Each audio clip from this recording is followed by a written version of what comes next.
It's been a long time since I've uploaded, um, but I want to get back into this. I'm going to get back into it by showing you some of the stuff that I purchased lately, or within the last couple weeks, months. Who fucking knows how long it's been. But I'm just going to show you Blu-rays.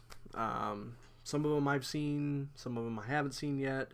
But we'll talk about that when we get to it. Okay, so first one I'm going to talk about is the Iron Giant, and the lighting is garbage. I haven't seen this movie since I was a child. I know I have seen it, and I know that as a kid I liked it, but I have not yet rewatched it. Although I have very little doubt that I'm going to rewatch this and not like it. So maybe I'll get to that eventually. But yeah, I bought that. I bought that before lockdown probably. So that's probably in March. I bought it a while ago. But yeah, that was one that I really enjoyed as a kid. Next one is Super Cop. A little while back, last year, they released the Police Story 1 and 2 Blu-ray set from Criterion Collection. And I had never seen the second movie. I had previously seen the first one, which, by the way, if you haven't seen Police Story, that is an action masterpiece, in my opinion. Some of the absolute best stunts I've ever seen. Incredible action. Really funny. Really funny movie. It's definitely, you can see why Jackie Chan became a star in movies like that. I wasn't as big a fan of Police Story 2, although I still think it's pretty good. But this, the third Police Story film. But this is a blast.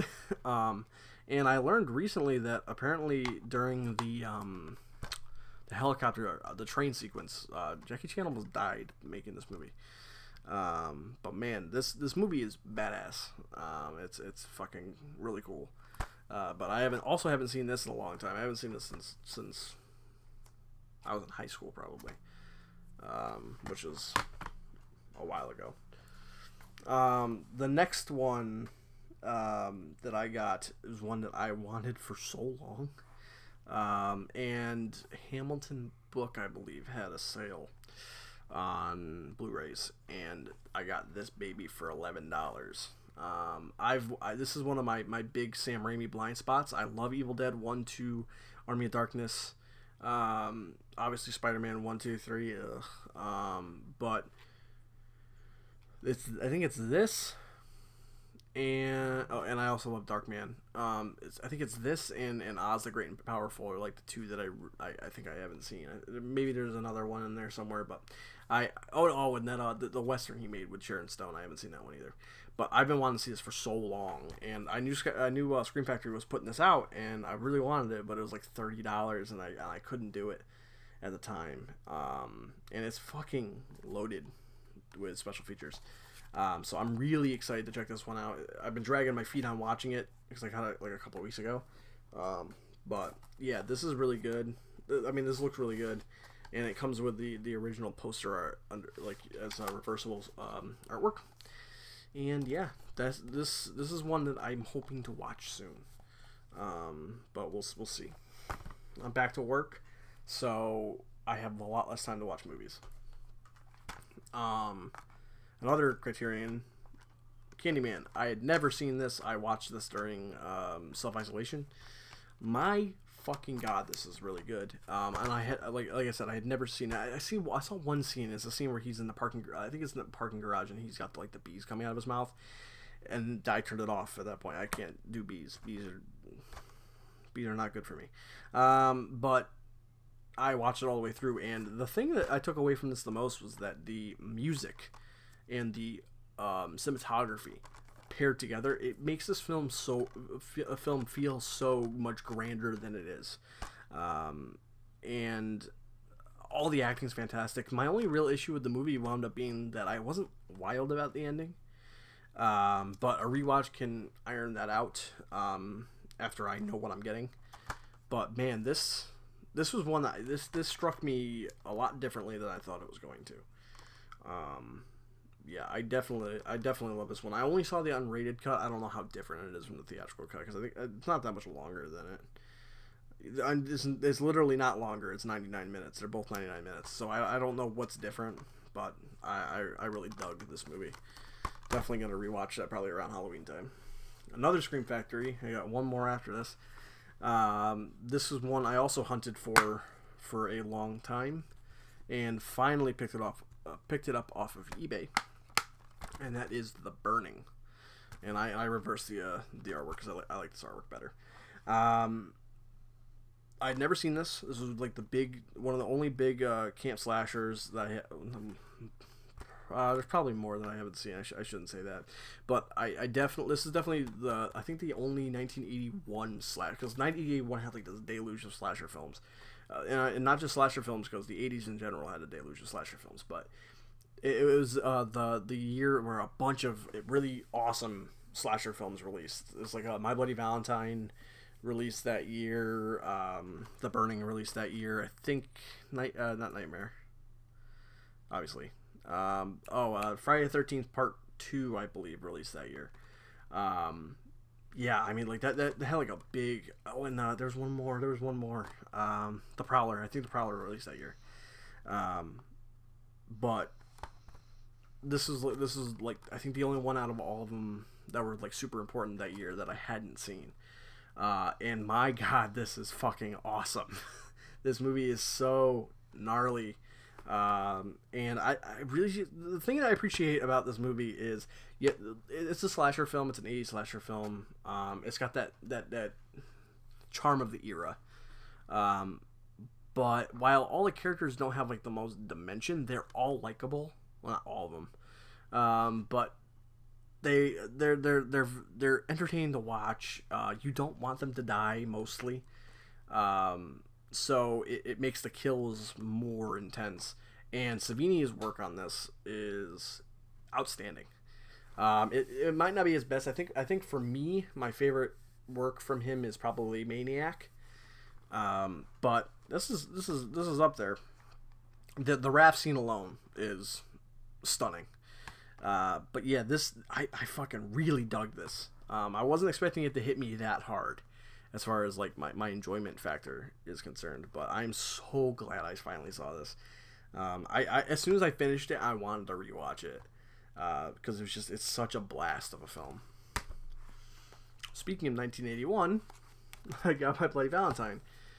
This one I also really wanted for a bit. After they announced it, I didn't get it. I think it released in February around Valentine's Day. But I didn't get it. I already had it digitally on iTunes, so I watched it a little after that, and I had a really, really good time with this movie. It's another one where the characters are really cool and fun, but the version I saw was not the unrated cut, which means it was absolutely massacred by the MPAA, and the kills are non-existent. This comes with the unrated cut, so I'll finally watch that. I've seen a couple shots of some of the kills that are fucking awesome. So I'm definitely looking forward to watching this again, so I can see that unrated version of it, see all the kills in all their glory. But yeah, I've heard that this is a really good release from Scream Factory, although from the back it really doesn't seem like it came with very much as far as special features are concerned. But neither did The Burning. But like Candyman was stacked. Drag Me to Hell looks stacked. I have other like Teen Wolf is fucking stacked, bro. Like holy shit. But yeah, once you get certain ones of these movies, these Scream Factory releases, and you see how much the Halloween set is, that might be my favorite box set that I own, because of just how much shit is in it. But once you look at stuff like that, I mean, like that's a super special thing. So I get it. But even looking at like Teen Wolf, it's when you look at that versus some like the slim pickings that happen as far as special features are concerned on some of these, it's kind of sad. But it is what it is. You can't just pump out perfect fucking stacked Blu-rays every time. So the next one I have is E.T. This is the 4K, the 35th anniversary set that comes with the booklet and the CD, I believe. Yeah. I'm ashamed to admit I've never seen E.T. and my house had not one, not two, but I think 3 VHS copies of E.T. for some reason. I just never watched it. I'm kind of glad I didn't, because I think the versions I had would have had the alterations that they made, which, you know, I don't think they're as extensive as something, say, like the special editions. But still, if I'm going to watch a movie, I want to watch the original version of the film if I can. And from what I understand, this is restored back to the way it used to be, so the radios went back to being guns and shit like that. So I haven't watched this yet. I've been wanting to watch it, but I just haven't gotten to it yet. But I'll get to it. It's one of my Spielberg blind spots, so I bet I'll have it. I'm sure I'll like it, but I have nothing to really say about it other than that. One movie that I have watched, though, is the Mortal Kombat Legends Scorpion's Revenge film, which I wasn't expecting a lot out of this movie. I was expecting just brutal violence and a good, fun fight movie, and that's what it is. It's not going for Oscars. It's not going for, you know, it's not trying to redefine the genre or anything. It's definitely a Mortal Kombat movie. I do think it's a little bit mistitled, though, because it's not really Scorpion's film so much as it's a retelling of Mortal Kombat 1's story, essentially. But it's fucking cool. And if you're disappointed by the live action films that we got, and you want to just see a brutal fucking Mortal Kombat film that just holds no bars, this is the one. This is a blast, and the 4K on this looks really good. I was actually surprised because I'd never bought one of these Warner Brothers animation Blu-rays, 4Ks. I always buy them on Blu-ray because it's like, oh, it's direct-to-DVD animation. It's not going to be fucking amazing, but I'll say this: it looks smoother and the colors are great. That might vary for these movies because some Warner Brothers animation stuff is more muted. Some of the DC films might not look so good. But for Mortal Kombat Legends, I was actually really impressed with how it looked. So if you can't get the 4K, I probably would recommend it if you're 4K capable. Speaking of Warner Brothers and 4K, I got Birds of Prey, which I missed in theaters. So I'm part of the reason why it didn't make so much money. But I saw it at home, and I wasn't over the moon about it. I wouldn't say it's definitely not bad. It's a solid film. There's some aspects about it that I'm not wild about. Certain things towards the end of the film kind of irk me. But I'm not a fan of the storytelling style of this film. The out of order storytelling. Like I'm down with that kind of shit, but it just really, maybe it's just because of the way that Harley Quinn's dialogue is written, or not so much, or the way that the movie is toned and all this. It just feels like it's trying to really ride the wave of Deadpool in a lot of ways, which is not a problem. It's just that it just doesn't feel like it justifies being told in the way it was. It just feels like it was trying to be different and yet feeling the same as other things. The action's really good. The cast is great. I particularly was impressed by the girl who played Black Canary. I can't remember her name off the top of my head. I believe her last name is Smollett. But she was really good. Mary Elizabeth Winstead kicked ass. Obviously, like I said, Margot Robbie. She's great. She was born for this role, and I can't wait to see her next in Suicide Squad, whenever the fuck that releases. With the current world state, who knows? But yeah, I wouldn't say, people saying that this is bad, I don't know about that. It's definitely disappointing because I was really excited for it, and I don't know. It's It's a disappointing film because it's like it had a lot of potential, and it really isn't a Birds of Prey movie. It is more of a Harley Quinn film, and the Birds of Prey kind of just are in it. Also, I'm really it's not the actress's fault. I'm really not a fan of this version of Cassandra Cain at all. I'm not always a stickler for comic accuracy, but Cassandra Cain's a cool character, and she's cool for a couple of reasons, and she's interesting for a couple of reasons, and none of them are in this movie. The actress did fine with what she was given, but as a version of Cat Kane, not Cat Kane, different character, Cassandra Cain, I'm not wild about what they really what they wanted to do with that character, but oh well, it is what it is. Next one I have is another 4K. I got a lot of fucking 4Ks, holy shit. Next one I have is Casino. I haven't seen this. I wanted to buy this after I watched The Irishman finally.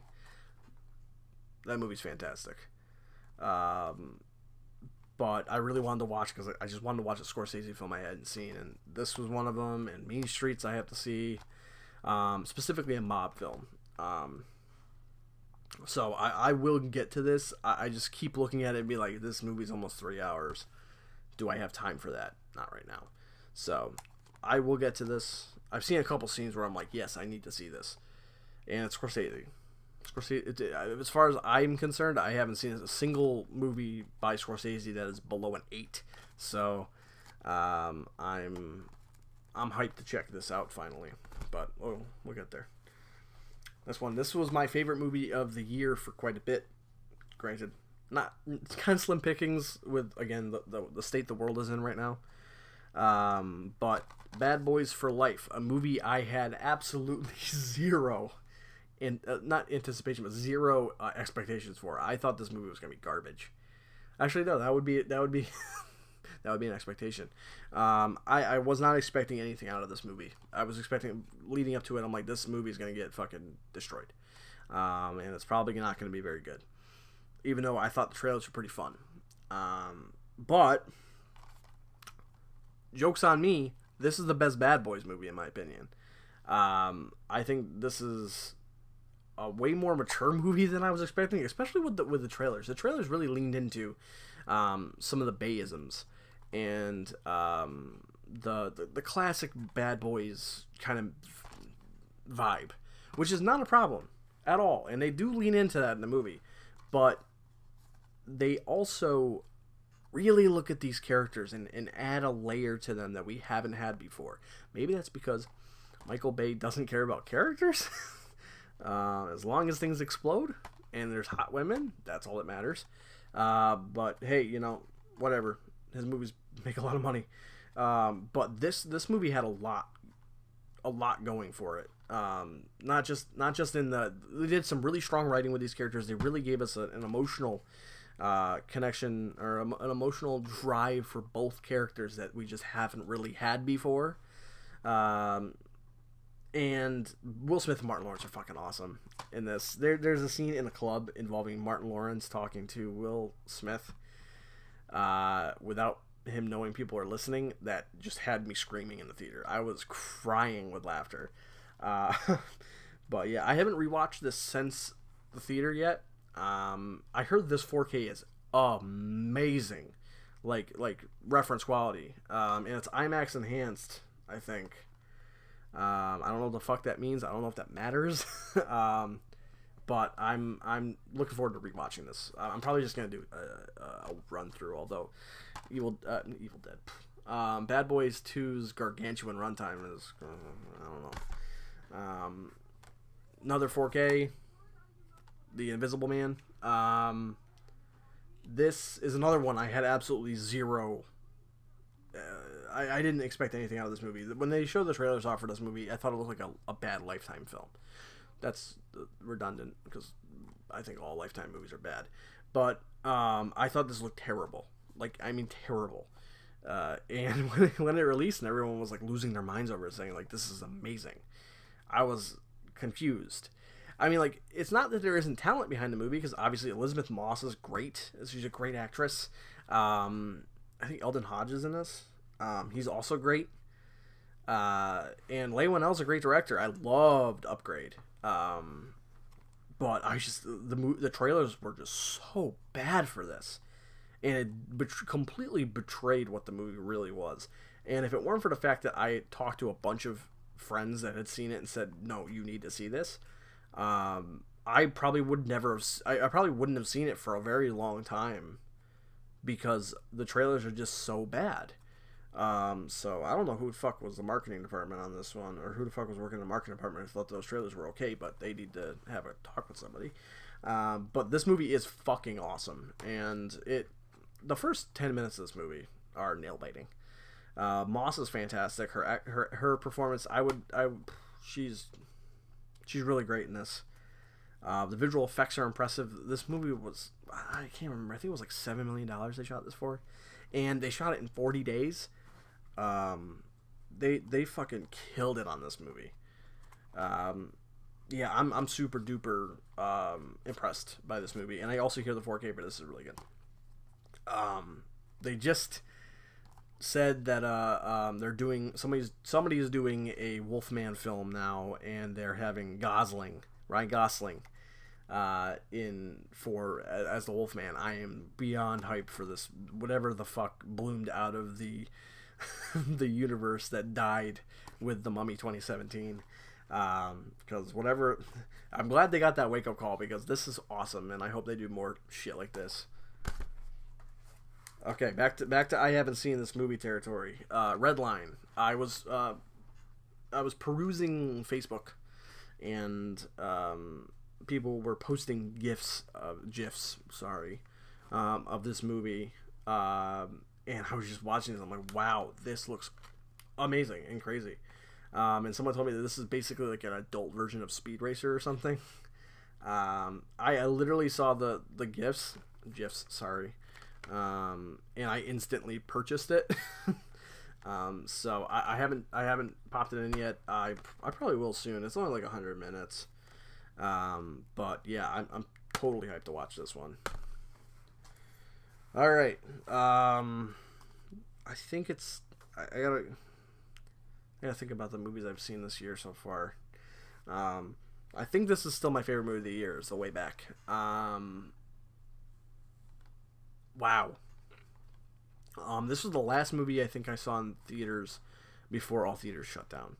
And what a way to go out, man.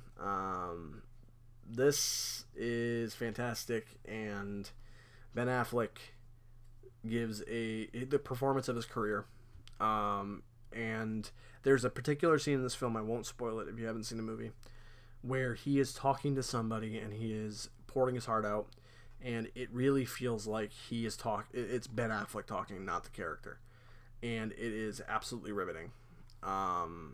There's a lot of awesome emotional moments in this movie, and I'm not surprised it's the guy who directed Warrior, and surprisingly it's funny too. There's some really, really good humor in this that really breaks up, because this could be very easily be a very, very bleak film, and it's not. And there's very powerful messaging in this. But I'm just glad we got Affleck back, man. And he's just, seriously, like, if you didn't see this in theaters, which wouldn't be surprising because it came out and pretty much, I think, all theaters shut down right after that. Please pick this up. It's awesome. Please pick this up. I so want him to get Oscar attention. He won't. Although we'll see, because not a lot of movies get their release this year probably. So we'll see. I think he deserves at least to be nominated right now. For me, I think he's the front runner of the year. I have to think back about the movies I've seen this year, but he's definitely up there. Okay, next movie is actually I got a horror pack, which I just unboxed and said fuck it. But this is the horror pack exclusive. It is Bong of the Living Dead. I'll give you a preview here. I haven't seen any of these movies. There's 4 of these, and these are the last 4. I haven't seen a single one of these. This sounds funny. I don't think it's going to be good. It doesn't look very good. But that doesn't mean I can't have a good time with it. So we're going to see. It's in this nice plastic envelope, which I see people do. They put their Blu-rays in envelopes, and I never thought about doing that. I probably should have, because it'll probably help with shelfware, but I really don't want to put them all in the fucking bags. Next one is The Forest. I heard this is terrible, but it was in the horror pack, and I'll give it a shot. Whatever, who cares? Fuck it. I hope it's short. That's all I can say. I hope it's fucking short. It's an hour 34 minutes. Hopefully that's with credits, because then it'll be in the 80s. Yeah. I don't really know much about this other than I heard this is terrible. So we'll see. We will see. Here's one I actually have heard is gaining a cult following. A lot of people are enjoying this movie. Although I think it's the director's cut, not this one. But it's Exorcist 3. William Peter Blatty's Exorcist 3, which I believe he wrote and directed this. Yeah. Wow, that's cool. I've been eyeing this for a while. Not this version. I've been eyeing, I think Scream Factory put this out. Because it has the other cut that everyone talks about so much. But I'll take it. I'll watch it anyways. I've been hearing this is like really good, and like no one this was like not well received when it first released. So I'm definitely gonna watch this soon. I have never seen Exorcist 2, and I don't care. Sorry, I just don't fucking care. Maybe I'll get to it eventually if I see it on a streaming service. We'll see. Although from what I've heard about that, I'm not going to enjoy that movie, so probably not. And this is the last one. When I opened this up, I just started laughing. Blood-sucking bastards. Yes, I'm 12. That title automatically makes me want to watch it. I was so confused when I opened this up because it said Pedro Pascal is in this, and I'm like, bro, when the fuck did this come out? It came out in 2015. 2015. That's pretty cool. But it's a vampire movie from the looks of it. It's a Scream Factory Blu-ray, which is pretty cool. But yeah, I haven't seen this. But I like the cover, so I guess I can say that about it. So that's what I've picked up recently. This is a much longer video than I wanted it to be. But yeah, what have you guys picked up lately? How are you guys doing in quarantine?